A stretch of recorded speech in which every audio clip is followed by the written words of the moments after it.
Hey, welcome back to another episode of the Mindshare Podcast. This is where we share strategies and insights to help you work smarter, build stronger relationships, and create the success that you deserve. This show is proudly sponsored by Kit's Keep in Touch Systems, your ultimate marketing and lead generation CRM. REM, Real Estate Magazine, Canada's trusted source for real estate news and insights.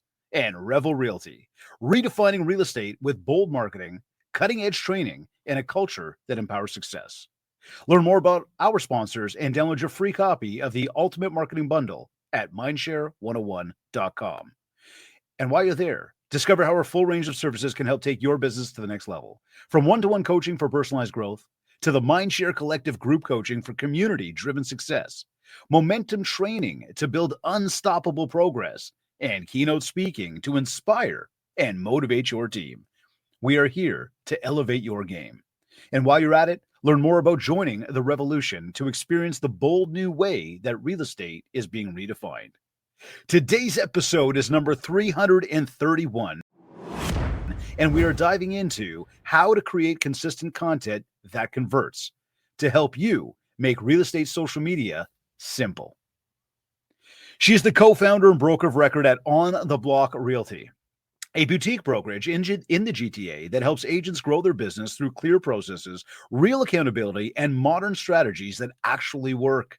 She's known for offering tangible tools and fresh ideas that move agents beyond trial and error and into consistent, scalable success. She also serves as chair of the board at the Real Estate Council of Ontario, and she's leading by example with a personal brand that's creative, consistent, and impactful. Today, we're diving deep into how realtors can overcome your fear of social media, generate real content ideas, easily create posts, schedule effectively, and build engagement that translates into real business growth. If you've been struggling with content creation, personal branding, or simply knowing what to post, this is your blueprint. Now, we're going to teach you some simple, actionable steps that you can use to start building your real estate brand on Instagram and beyond. Specifically, we're going to learn how to beat fear and build confidence on social media. We're going to plan a real estate content calendar without the overwhelm. We're going to create and edit posts using just your phone. We're going to post consistently to grow your real estate brand. And we're going to turn social media engagement into real world business results. Joining me on this episode of the Mindshare Podcast is special guest, broker of record at On the Block Realty, Katie Steinfeld. Katie, welcome back to the Mindshare Podcast. Come back. Thank you. I'm so excited to be here for a second time. Thank you so much. Oh my God. Absolutely. No, I'm excited at the conversation today. It's something we were talking off air before about, the struggles that so many people face right now when it comes to, building the brand, building the Mindshare, getting themselves out there and really creating a brand that sticks. And I know I said it to you before, but I got to say it publicly. Like, I have been super impressed by your Instagram account. You're doing it. And I think that is wicked cool. Yeah. You're really, really doing it. But I would say this, one thing I know, and this is through, the abilities and the opportunities I get to work with so many people in the industry, is that social media can feel completely overwhelming for a lot of realtors.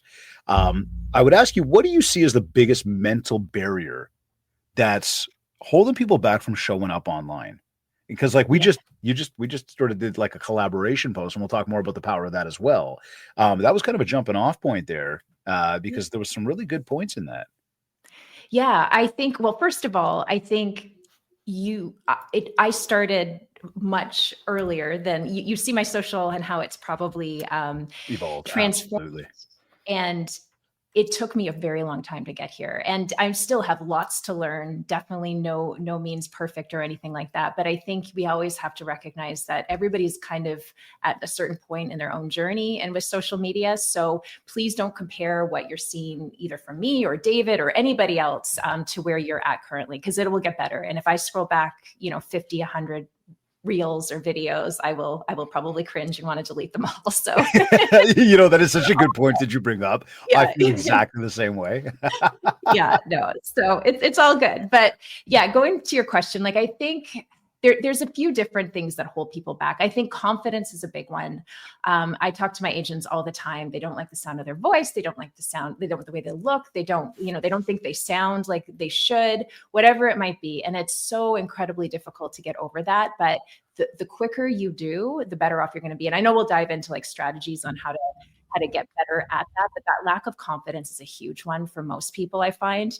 And then focus, I say, is the second and most, or second biggest one that is really impacting agents. Because if you don't have a focus in your messaging, you're not attracting the right people. And the algorithm on Instagram or whatever social platform you're working on is not going to help you, because they have no idea where to direct your content to or who to direct your content to. So you have to think about trying to help that algorithm.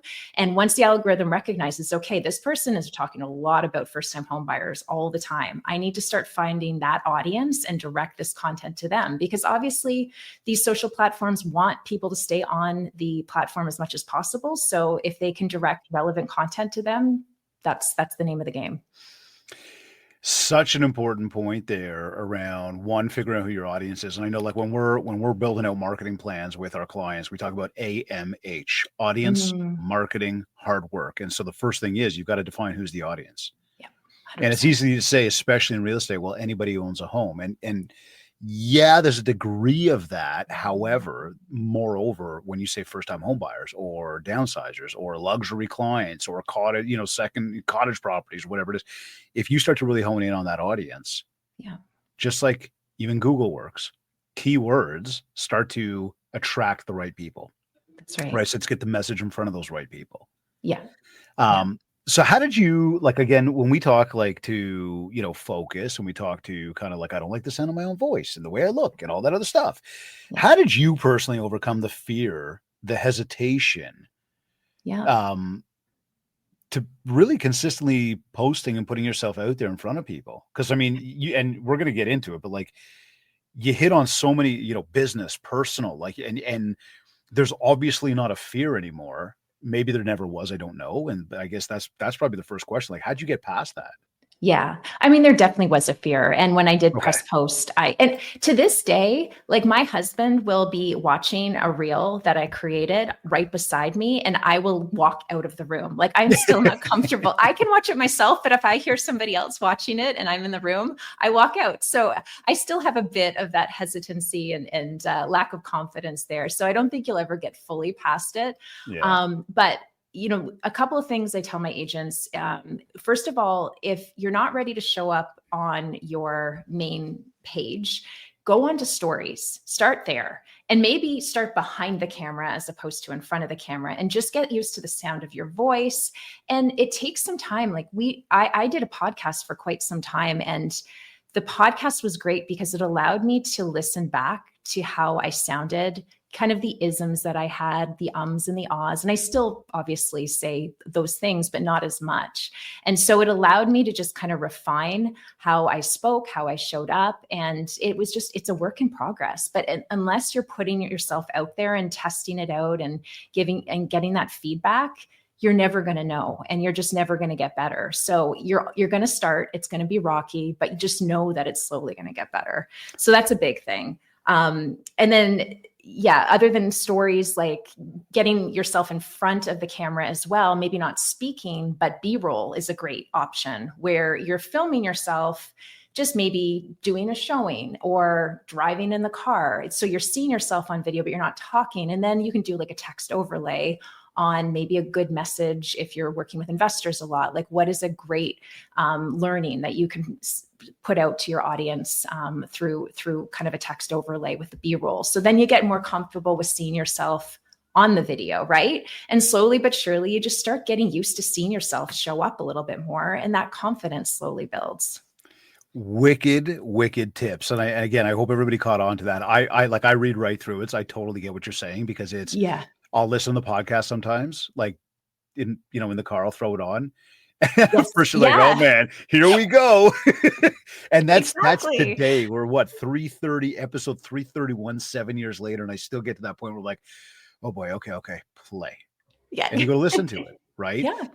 you do hear those isms. You do hear Mhm. those little things. You hear the cadence of your voice. You hear the tonality of the voice. You pick up on little things and say, okay, I know I want to make some adjustments. And I would say that for the amount of audiences and people that I've been in front of and videos I've done and podcasts I've done, we're still in a process of refining. Yeah. We're still trying to figure out how to make it even more, better, more comfortable for ourselves. But I love the tips about being behind the camera to start, right? Because you're not on camera, but you can hear your voice. Yeah. I love the whole idea of like film yourself on camera, but don't say anything. Now you could just see yourself, put the overlay. I Yeah. think these are amazing, amazing tips. I hope everybody listening to that is writing that down. Because again, when it comes to being comfortable on camera or on audio or both, Yeah. those are some amazing little tips to do. So can I just tell a cringy story just to help Please, everybody feel yeah. better? So I was interviewed on Totally. a podcast way back, like probably 4 or 5 years ago.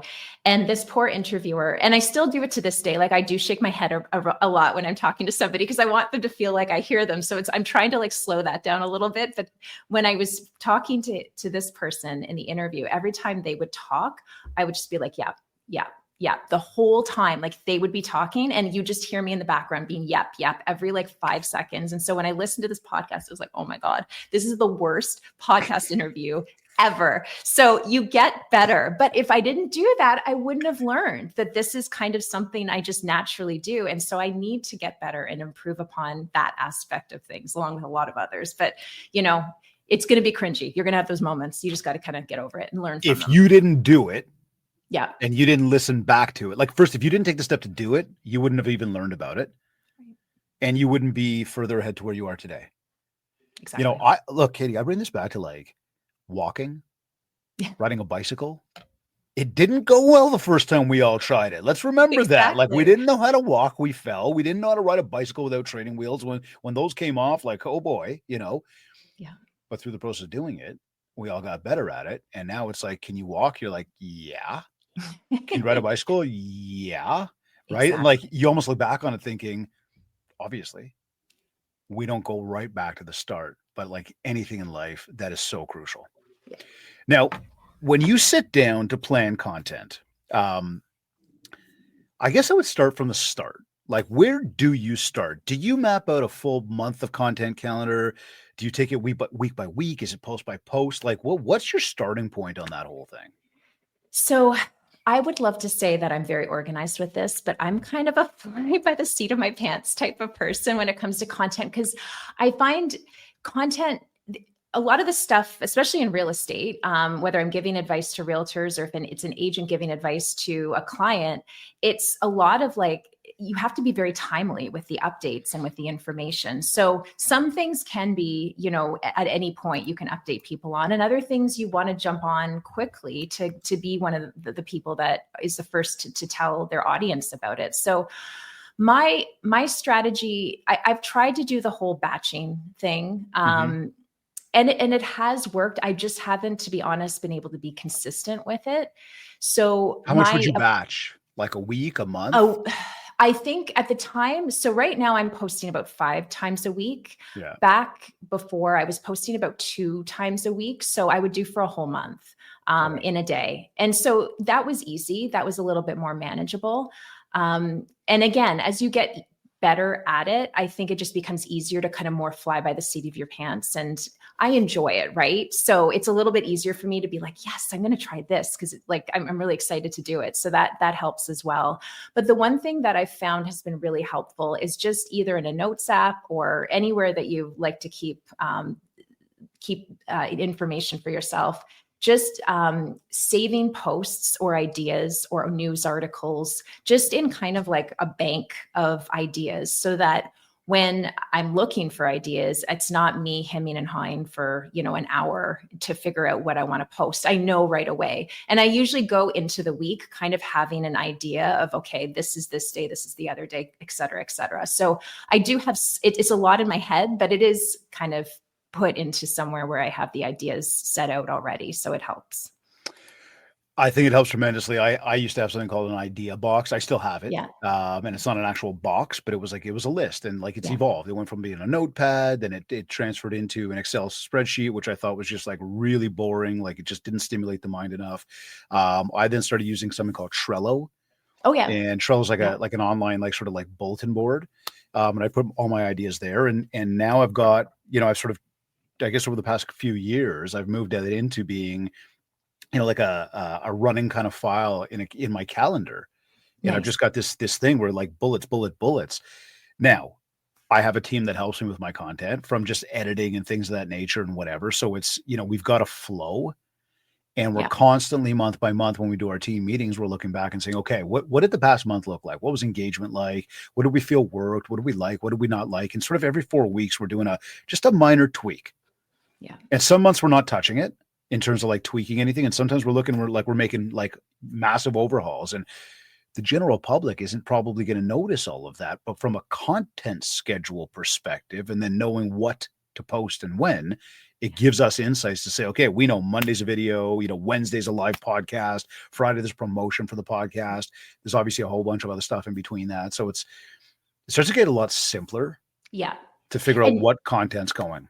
And you make a great point. If you have kind of that type of content that every week, like maybe one, as you said, Monday's a video, Wednesday's a just listed post, like whatever it might be. But like, if you have that cadence, then it makes it easier to fit those ideas into buckets, and then you can kind of just go with it. So that's a great tip.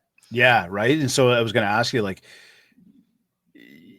fresh, engaging content, things that are not just listings, Yeah. but actually build trust and build brand awareness. And it's not even brand, but like it is brand, but it's, in this case, it's Katie.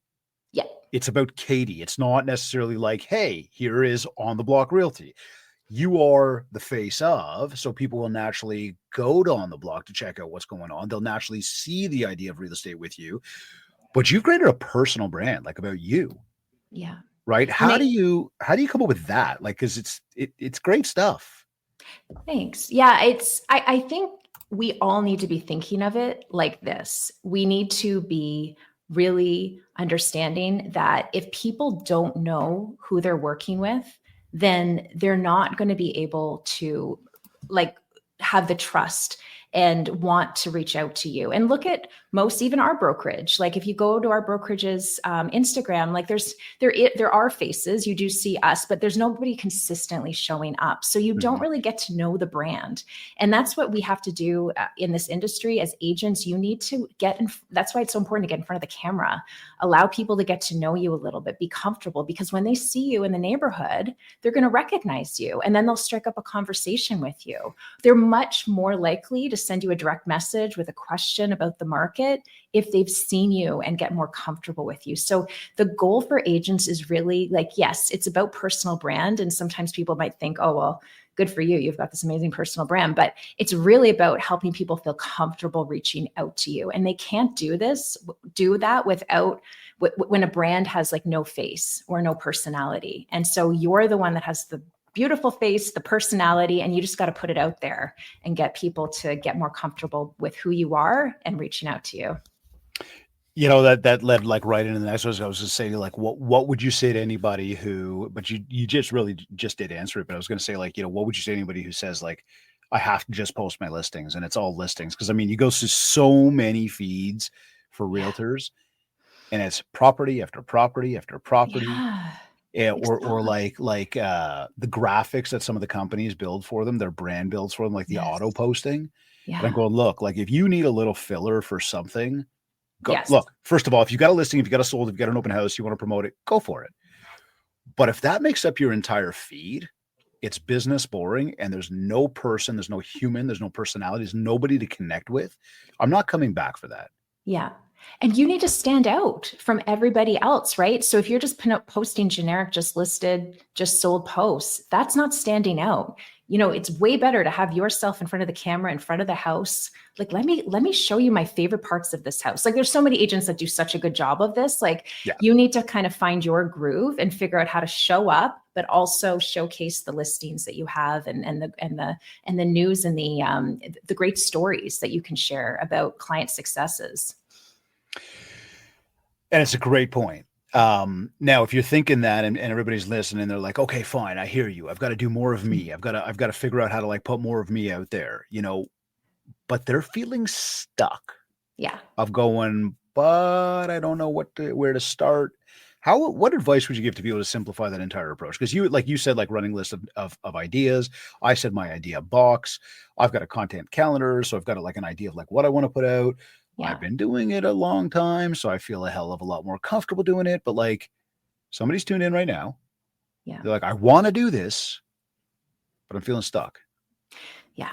And that's totally understandable. And it's very normal to feel that way. It goes back to our first point of focus. That's number one. If you don't know your focus, of course, you don't know what to post because you don't know who your audience is. You don't know who you're trying to speak to. So you really need to understand who your audience is and get crystal clear on that. And some people often like, and I know you probably dealt with this as well, when they're looking to put focus into their business and they say, well, I don't want to just limit myself to first time home buyers or to investors or to downsizers. I want to like be the agent for everyone in Ontario. Well, you're never going to connect with anybody because your information is so generic. It's all over the place. Nobody knows what you're focused on.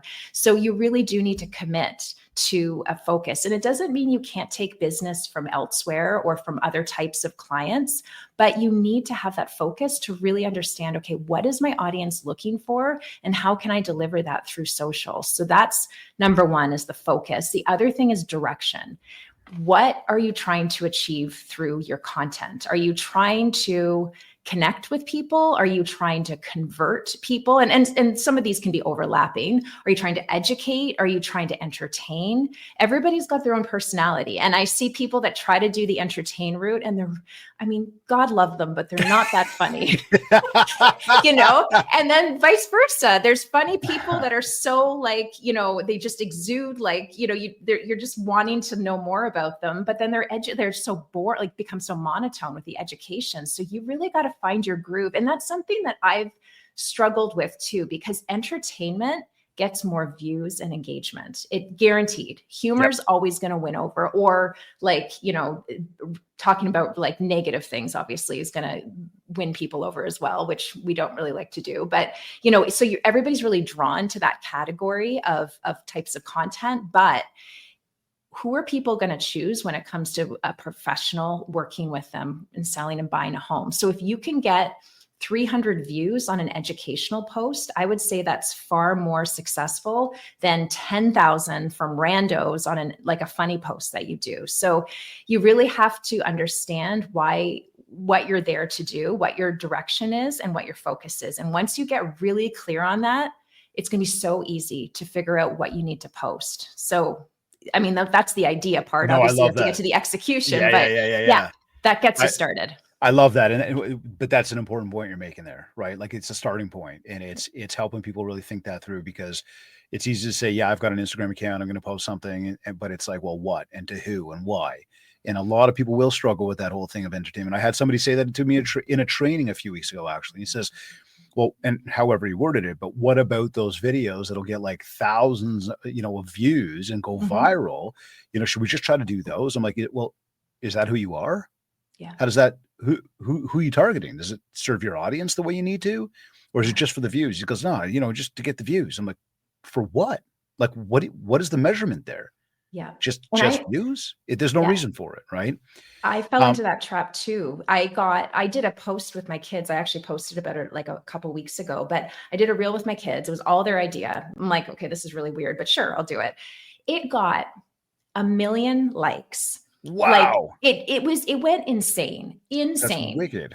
Where was crazy. that, on Instagram or It TikTok? was on Instagram. I actually Okay. ended up archiving it recently because I ended up getting a ton of random followers, a lot of bots.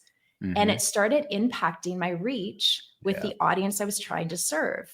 Same. So I ended up, I archived it so I could always go back and look at it and be like, "Ooh, this is cool." But I didn't want it on my feed anymore because I didn't want the algorithm to keep pushing it out to random people that I'm just not going to connect with. So it really, and then I suffered a huge drop in my followers over time because slowly the bots Yeah. got deleted or whatever it was. So anyway, the goal should not be to go viral. That should not be your I goal. love, love, love that. That is so strategic what you're saying there. Now let's talk about taking the content and turning that into something, right? I mean, we've got the idea, we want to turn it into content. I know that you've got video, you've got carousels, you've got picture posts. Walk us through your creative process. Like first, is there somebody helping you with all this stuff? No, Oh I my God. should. I need Okay. help. Everybody tuned in. Like I'm telling you, Katie.Steinfeld on Yeah, maybe I Instagram. Like should just change my whole business focus. no, but like I'm sitting there watching this stuff and I'm like, there's got to be somebody helping her with this. Like, because Yeah. I know how much time is involved in doing this stuff. Yeah. And you're like, it's great stuff. It's professional. It's executing consistently. Like you're doing the right things. You got these different layers and filters and all this stuff going on. I was like, Thank you. is she doing this on her own? So, okay. So you don't have somebody helping you with it. Okay. So no, that's a goal of mine actually for this year is to offload some of that. Yeah. okay, Yeah. first thing is then talk to me about the idea between like video, carousels, pictures, wire, and I Yeah. know this stuff. I want our audience to know this stuff, and there's going to be a lot of people that do know it, and some people that wonder about it. Why the mix, and how do you choose what's when and what that sort of idea? Does Yeah. that make sense? Yeah, Okay, totally. Yeah, I think so. First of all, I would choose carousels over a static post any day because you static want post. Define that. Is that sorry? just one picture, Got it. one photo. Yeah. Because if somebody spends more time on that post, and they naturally will because they're scrolling through the photos, you're going to get the algorithm's going to pick that up, and they're going to be like, oh, this people are staying longer on these posts. I should push it out to more people. It's getting more engagement. So that's one thing just to consider. And the carousel posts are so great for educational content, especially. And it could be the 5 steps, the 3 steps you need to know about buying your first home, the 5 steps you need to know about investing in your first home, all of those little different tips that you can think of that can make a really great carousel post. And Canva is amazing. I just have like a template that I with a certain brand, and I change it up every so often. But like once you have kind of that brand template in Canva, then you can just put in the words and kind of call it a day. So that makes it super easy to do. And I use Chat GPT all the time. I'm like, okay, these are the 5 tips I want to get across to agents. These are the tips. This is kind of like a bullet point of like the different ideas I have. Help me create a carousel post, 5 different images with the text over top, and show me how to do it. And honestly, like it's a godsend. It saves me so much time. It's my words, right? Like it's not like I'm getting ChatGPT to create it for me. Like I'm feeding it with the information that I want it to have. It's just helping me put it in a more concise way that's going to attract attention. So those are good. Yeah. No, and I do believe there's a right way and a wrong way to use chat. Yeah. I think that there is a right way. If you prompt it properly and you give it the thoughts and the ideas and it helps you structure those, then you look at what it's given you and you kind of make sure it's in your words and in your voice and it really gets the message across that you want. Really what you've done is you've given it the message. Yeah. You've just actually, you've asked it. See, and everybody would be like, oh my God, I can't believe you're tripping over your words. You're live on a podcast. People, it's real life. It is. But if you action it, if you actually tell it what it is that you want, it will help you as a co-pilot start to put those words together. So you just mentioned Canva. Yeah. You mentioned chat. Yeah. What other tools are you using for editing? I mean, be it photos, be it words, be it videos, graphics. Is this stuff on your phone? I mean, I know Canva can be both. I know chat can be both. Yeah. I guess maybe give some insights into that. So I've got the pro version of Canva, which gives me greater access to a larger library of like photos, which is really helpful. So definitely I find that is that's money well spent in my opinion. I also have the pro version of CapCut, and I don't know where I would be without CapCut. And I don't even think you need the pro version. The one pro feature that it has that I use all the time is the teleprompter feature. And that Who was asking about that yesterday? In one of my trainings, somebody, there it is. Now, sorry, totally like random thought live on air here. Somebody was asking me about that in training yesterday, and they're like, what could I do? Because I don't have my words. Yeah. I didn't realize CapCut had a teleprompter in it. They do. If you have the pro version, and it's amazing because then you can edit and do everything all in one versus taking it from, and I can send you over. I do have like a list of free teleprompter apps that you can get for your phone. So there are options out there that are free, but I just find having everything all in one place with CapCut just makes it so much easier. So I go in there, I have my teleprompter, I finish my video, and then I do my little cuts where I'm, pausing or making mistakes or whatever, and then just export it, and it's good to go. I can add in my captions as well. So it's kind of an all-in-one. And to me, I think it's about $100 for the year. It's money well spent, because Incredible. before I did teleprompter app, like the person you were speaking to, I was consistently tripping over my words, re-recording, just doing it over and over and over again. And then 2 hours later, I'm like, what am I doing? So yeah, definitely teleprompter. Or other people have told me they also just break it up like sentence by sentence. So they'll kind of memorize the sentence, put it on video, and then, go back and forth. But if you've got like a 60 to 90 second video, that could take a while. So if you can get used to the teleprompter, and then slowly you start to get used to adding a little bit more personality into what you're saying, because oftentimes when you're reading a teleprompter, it can sound very robotic. Yeah. So you get a little bit better as you go, right? It's not going to be great. Yeah, totally. Time, so but like, yeah. when you look back on those, and it's funny because I'm gonna like totally stalk your social now to be like, is she reading? But seriously, like, have you Most looked of the back time, yeah. But when you look back on it, like, does it seem like your eyes are doing the scanning of the sentence, or does it seem pretty? It I seems want to pretty. look. I don't use them. I'm like Yeah. very off. No, the cuff. you're very natural. Like, I feel like you're so natural at just speaking in front of a camera. And so for some people, they may not need it, but for me, that's not my strength. So I don't find I notice, but as we were saying before, like, I have an issue with looking up at the camera most of the time. So I don't notice as much, but definitely not like scanning the words. And I think these apps have evolved so much that like they've taken all of those little quirks out of it, where it just becomes very seamless. I think where people can tell is when you're becoming very robotic with how you're talking. Then they're like, okay, you're literally just reading something, and you need to add your personality to it a little. The personality, it's like what I just did right there. It's like without the ums and the ahs, because that's not going to get people listening. In fact, that's going to push them away. Yeah. But if you take that moment to pause like that, and you deliver a message that way, people will realize it's natural. Yes. And that's the type of thing that with a teleprompter, even if you do use one, you can almost, like you said, find ways to almost fit that in.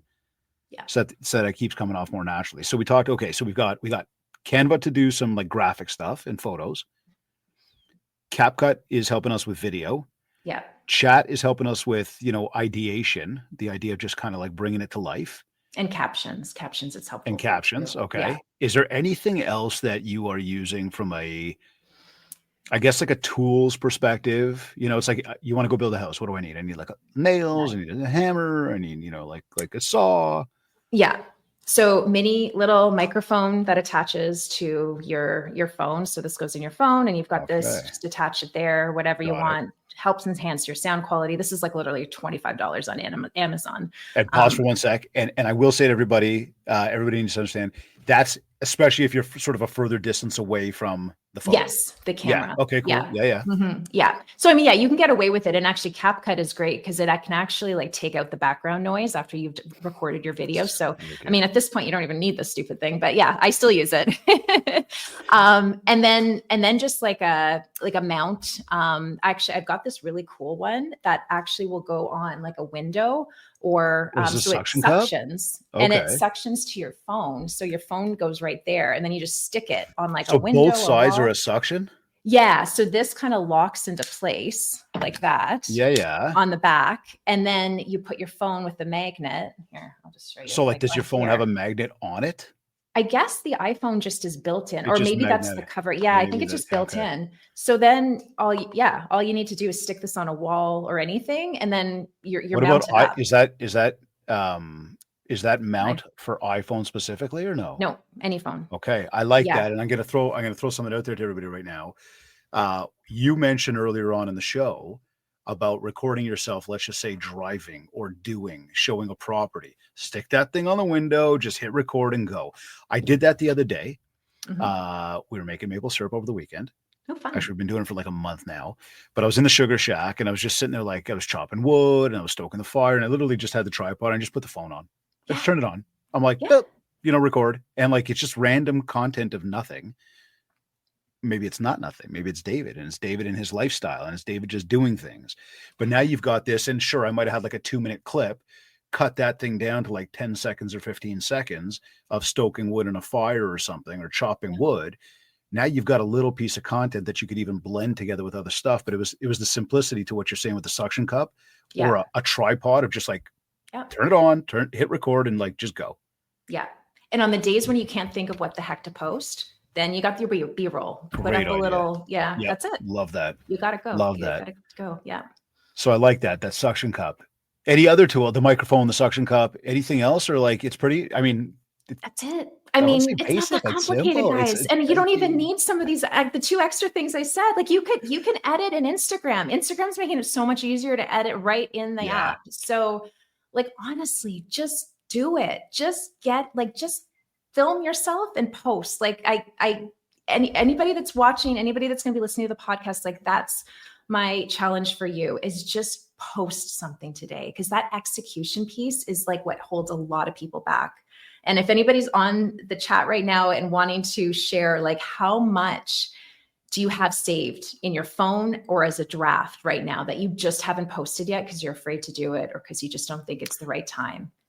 So many people are like that. So many. I'm like, God, I had that combo yesterday with somebody. They're like, they're going away on vacation. I'm like, all right, perfect. Why don't you take pictures and take a pan of the beach and show me your toes dangling over the beach chair under the palapa, seeing the water. Just take the picture. I don't need you to post it right away.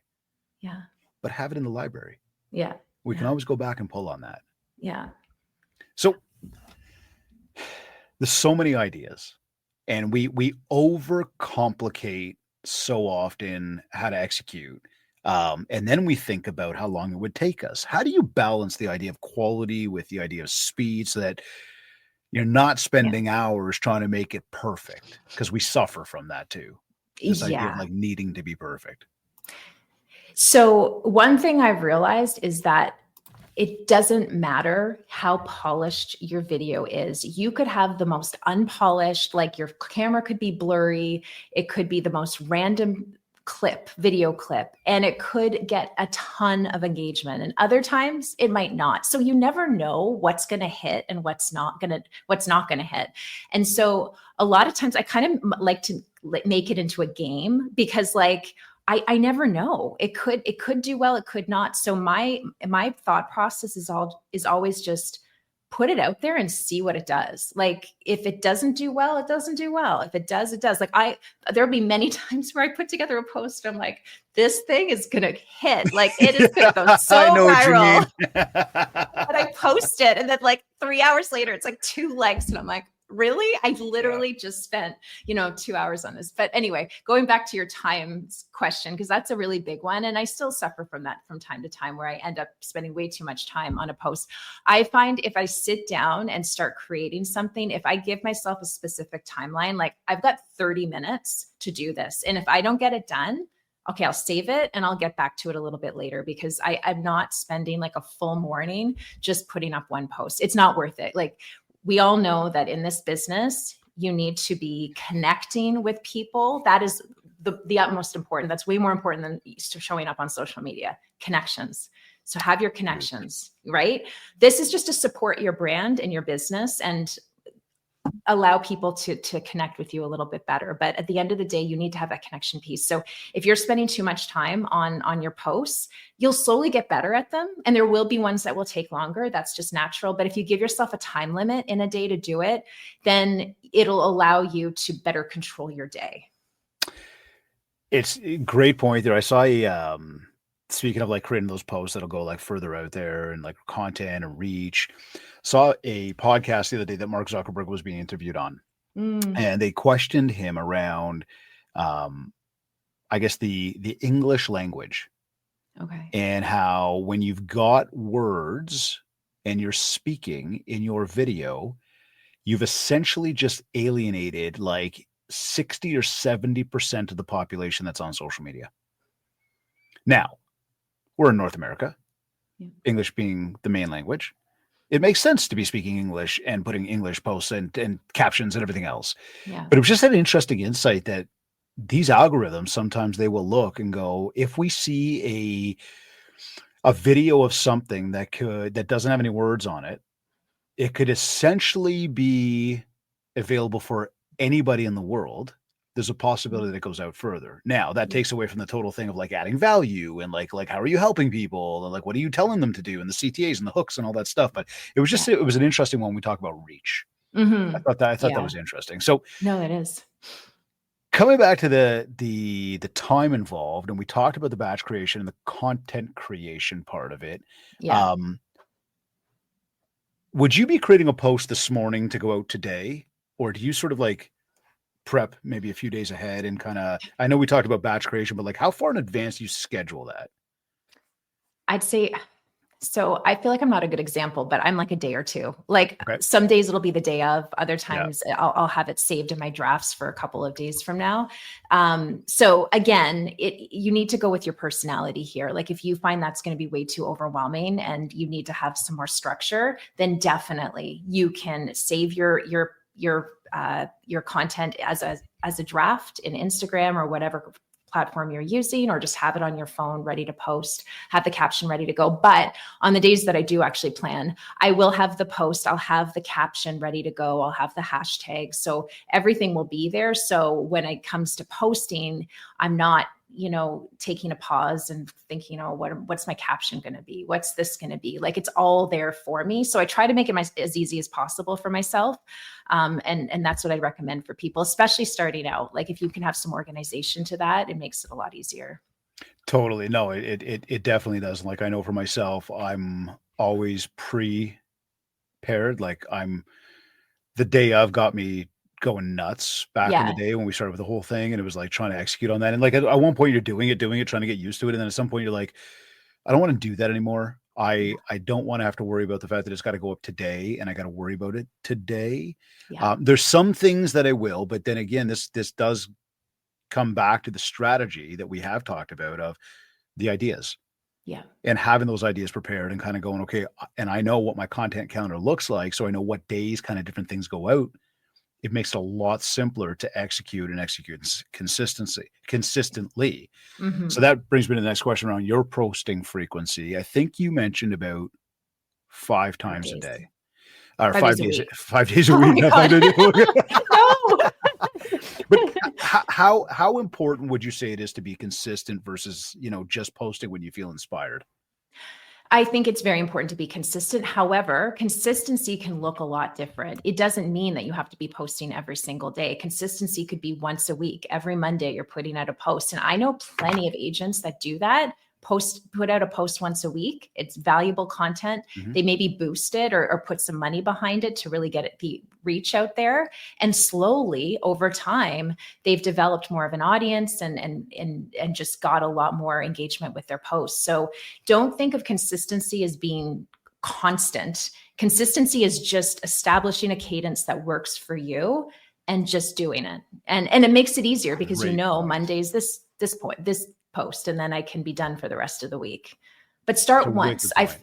I find a lot of agents, they'll be like, okay, I'm going to start on social media and I'm going to post 3 times a week. That's reasonable, right? And I'll be like, I mean, it could be, but why don't you start with once a week One. and That's build right. up from there? Don't Yep. just jump off the cliff. Like you gotta, like, going back, I think we used a swimming analogy before, maybe it was some other analogy, but like, dip your toe in the water Yep. first, then Yep. maybe walk into the water and then dive in. But don't just go right off the cliff because you think that's what you need to be doing. Start with once a week. We're saying a very, very, very similar message on that. So then when we talk about once a week, 3 times a week, 5 times a week, 7 times, whatever, is there a certain time of the day, a certain time of the week that you find maybe your content performs better, maybe you get more engagement on Instagram or even some of the other platforms you're on?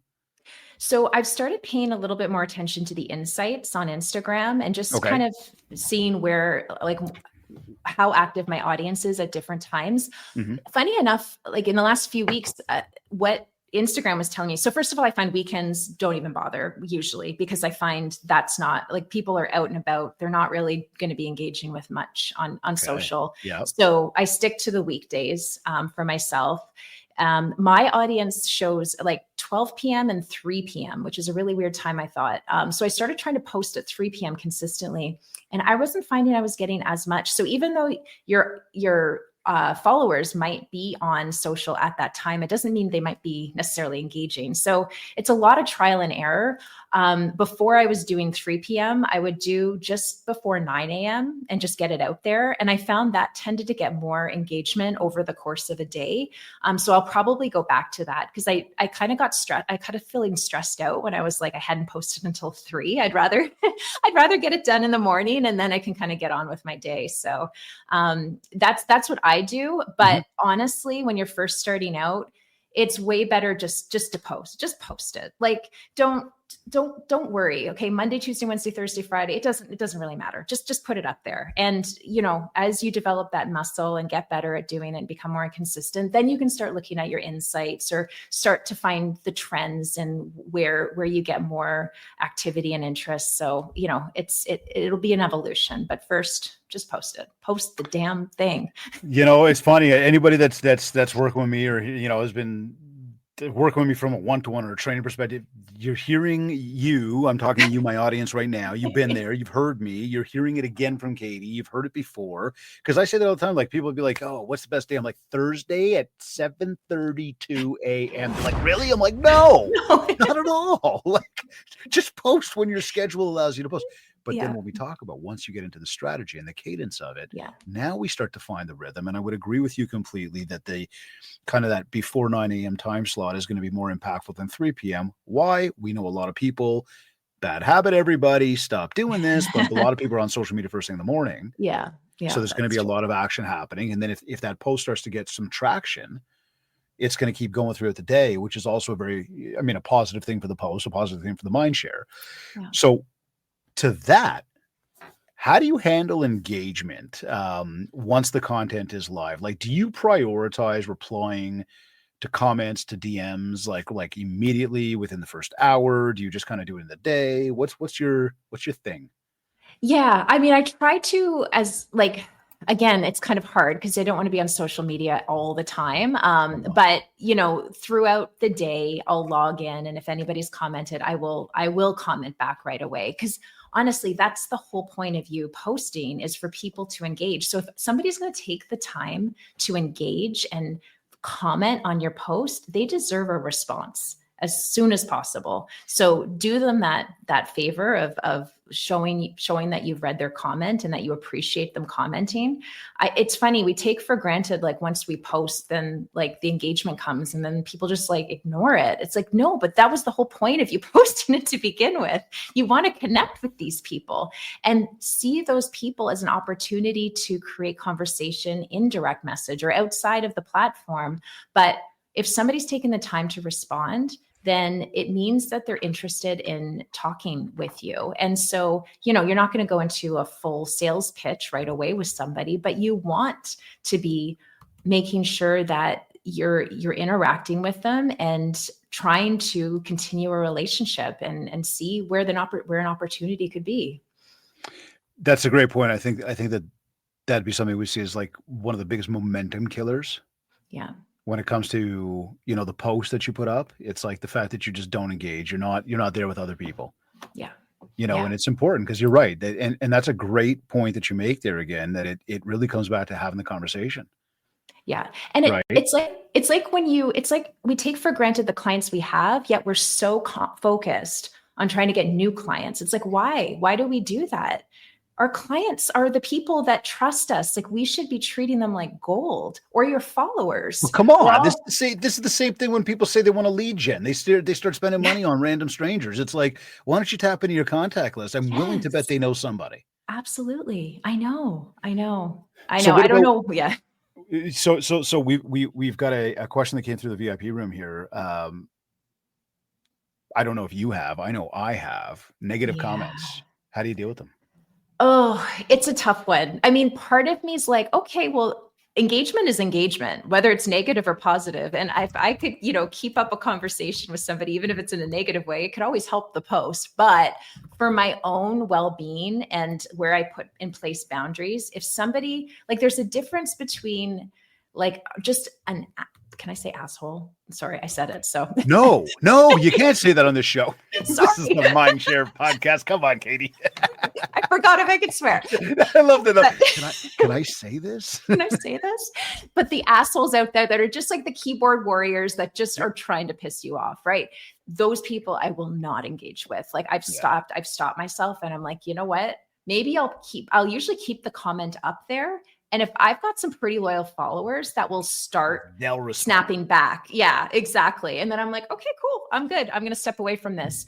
But there's also sometimes like people can come across as negative, but sometimes they might just be questioning what you've said or how you've presented something. So it could be an opportunity for a conversation and just to kind of understand where they're coming from. So I think you got to have to understand the type of negativity you're getting. But if it's just an asshole out there that's just trying to piss you off, then see you later. Like I'm not trying to, they just want you to engage back, right? That's what they want. They do. And yeah. I really like the fact that you brought up the fine line between the people that are like totally being assholes, like the keyboard ninjas. Yeah. And then the people that actually had some sort of response to what you said where maybe they didn't agree.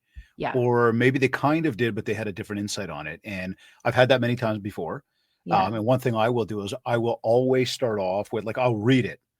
And then you got to let the emotions subside for a moment because you don't want to respond too quickly because now you're not thinking about your response. You're reacting to a response, right? Yeah. So you want to think about it. You want to think to yourself, okay, what was this person really trying to say? And what was the point that they were making?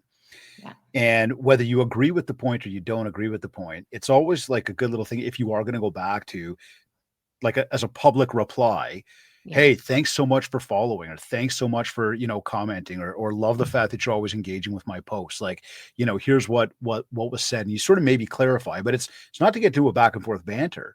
Yeah. But it's acknowledging they're there. And you know what? This could be somebody that does follow your stuff regularly, that maybe even likes you, but just didn't agree with something that you said or had a different opinion on it.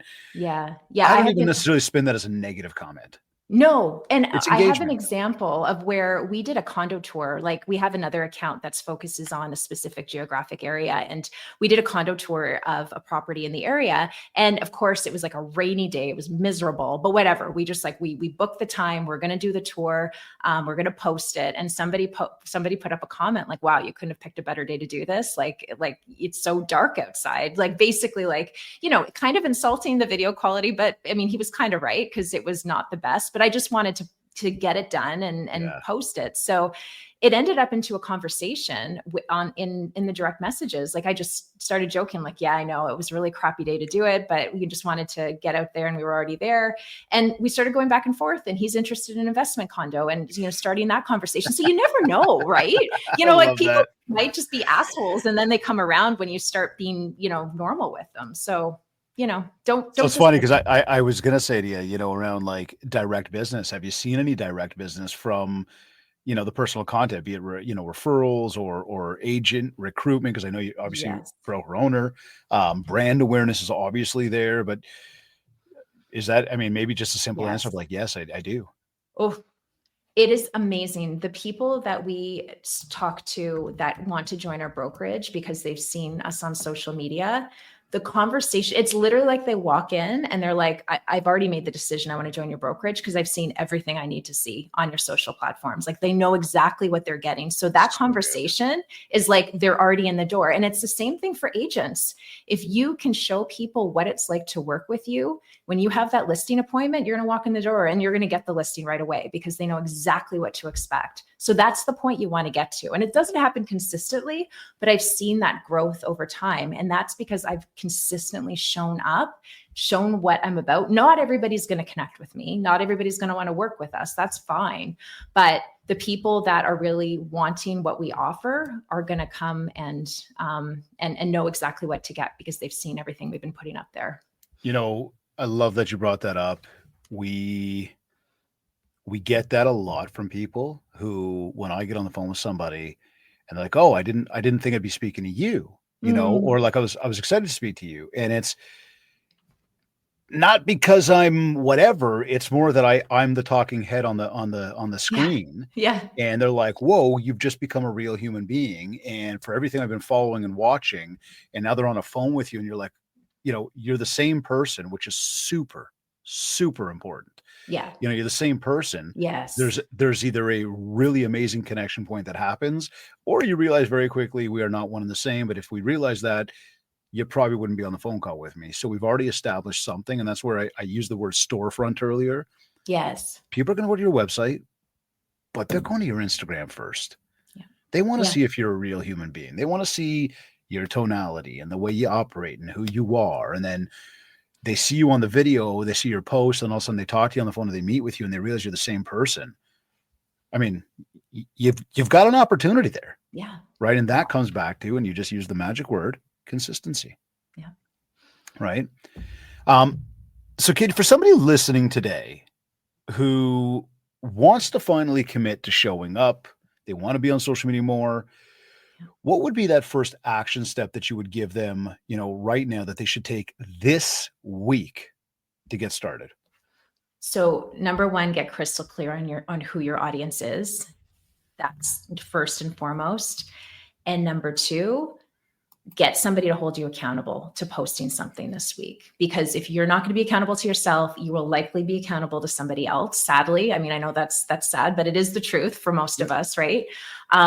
So even if it's like your kid, like if I'm going to be hell of accountable to my kid, because if they ask me to do something and I don't do it, like that's going to be bad, and I'm going to make sure that doesn't happen. So whoever it is that's important, whether it's your broker of record, I don't know who, David, like if you're working with David, like but they need to know they have to help you and keep you accountable. So I'll have my agents, okay, like every Monday morning, just send me the 3 things you're working on this week, and I'll make sure to hold you accountable to them, and I'll check in at the end of the week. So just say, listen, hold me accountable to putting up 1 post this week. And if you don't see anything by Friday, get on my case and I will make sure it's posted by the end of the day. Just accountability. You need it. Great point. It's what is crucial for everything in life. It really is. And I, little action step that I take on that is everything's in my calendar. Yes. Everything, like everything. And I hold myself accountable by being able to see that I've moved things, like I've moved the needle today. I've changed things. Like for me, it's color coding and it's marking actions completed. That's accountability, self-accountability. But then I've got my team who can also see my calendar, and they know whether the stuff that I'm saying on this podcast and on my videos and on the stage are legit or not. And that's enough accountability for me to be like, well, maybe the rest of the world won't know, so I can kind of pretend, but like they'll know. That's enough for me to actually be like, I'm not pretending, I'm legit. And now like, again, it's having people there whose eyes are on your stuff. Yeah. There's a different sense of accountability, right? So that's a great point. Now, what would you say to anybody who says, I can't? You can. It's bullshit. Don't give me that bullshit. Listen, it might not be a post. Go on your stories.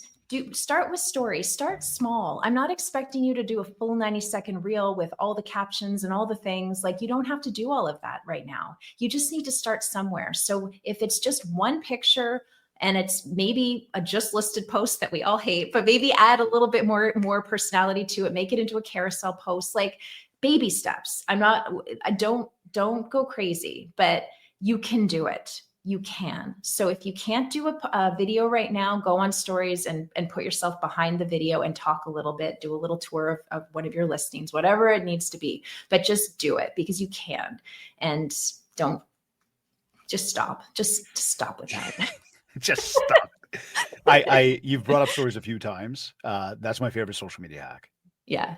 Like the more active you are with stories, the more you show up at the top of somebody's feed, the more they click on you, the more you show up at the top of their feed. And like, it's just this constant thing of like, you're always at the top. And even if they didn't go to Instagram to check you out, you're still at the top. You're there. Yeah. It's just so easy, So for, again, anybody that's going like, whoa, whatever, what stories are. If you don't, they're like the big circles up at the top of the feed, post something up there. The post that you put up stays up for 24 hours max. I always recommend if you can have, 2 to 3 stories in a day that you could put up, then your stories never actually die. There's always something for people to look at. Yeah. And the more kind of, as you get comfortable, the more OG that you are with those stories. Like I've got a lot of repetitive stuff. Like when I go to the gym, talk about accountability, I post a picture being at the gym. Yep. And some people are like, oh man, why do you post that? I'm like, it keeps me accountable to me. Yeah. Like it says to me, hey, Dave, you're there. And then Yeah. I also say to people, I'm like, hey, for those of you that aren't going to the gym that know you need to go to the gym, guess what? It keeps you accountable to you too. Cause you're like, oh man, he keeps going all the time. Yeah. Right. Exactly. But again, that particular post, although it goes up its accountability, it's not going to go crazy far because it is somewhat repetitive and the algorithm picks up on that. Mm-hmm. Whereas like the Sugar Shack post the other day where I'm sitting in the Sugar Shack with the TV and the baseball game, a little beverage in hand, me and my cousin with our feet out. You can even see our faces. I got about 10 times the amount of views I usually get on my stories based on that one. It was fantastic. But again, you keep bringing up stories. Best social media hack out there. Everybody take advantage. Katie, the day is over. You've done your social. You've met with your agents. You've met with your clients. You've been with the family. You've done everything you had to do. Day is over. How do you know it's been a successful day for you? Money. Oh, no, I'm joking. I so didn't believe that. I'm like, whoa, this is like the first time anybody ever says money. Are you kidding? I listened to your show enough. No. Right away, that's actually when I go, she's listening. She's listening. Yeah, you're like, crap. What just happened? No, that was good. Obviously not. No.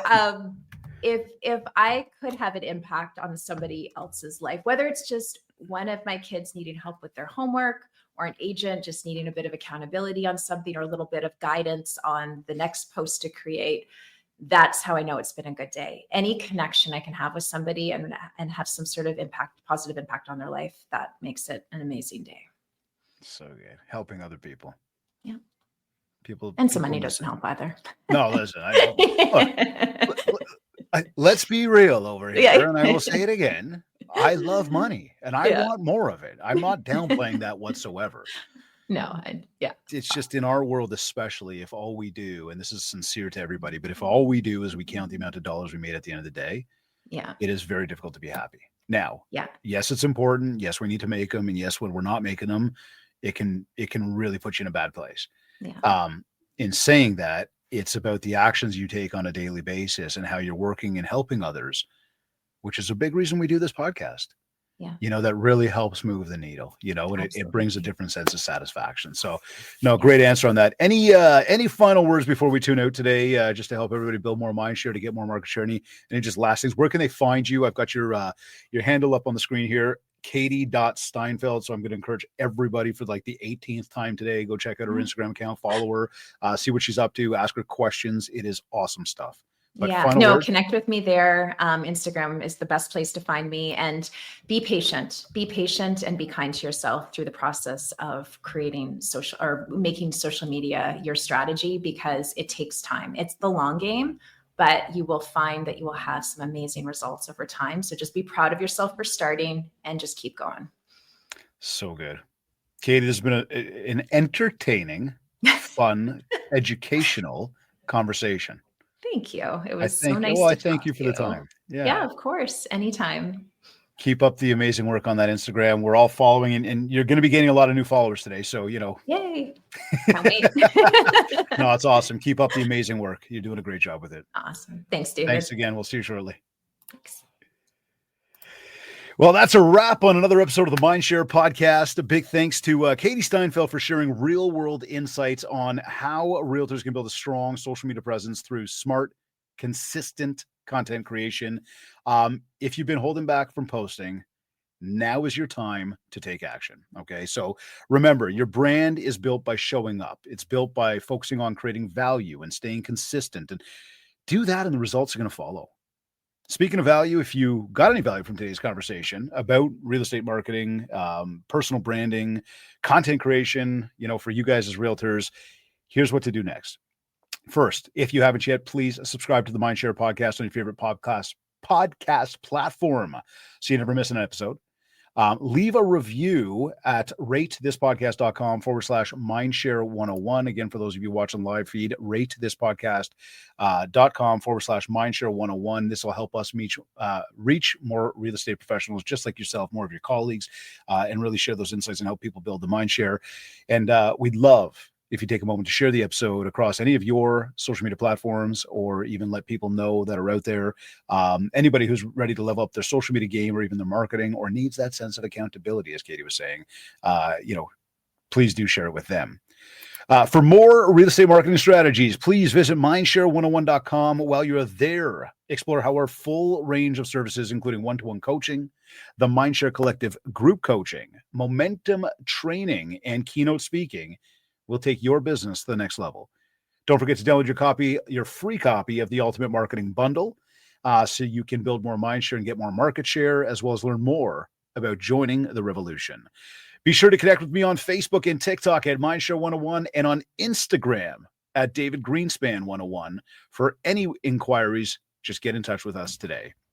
Just before we sign off, I want to say a big thank you to Kids Keep in Touch Systems, REM Magazine, and Revel Realty for their continued support as sponsors of this show.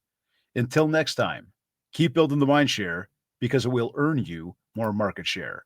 This has been another episode of the Mindshare Podcast. Thank you for tuning in.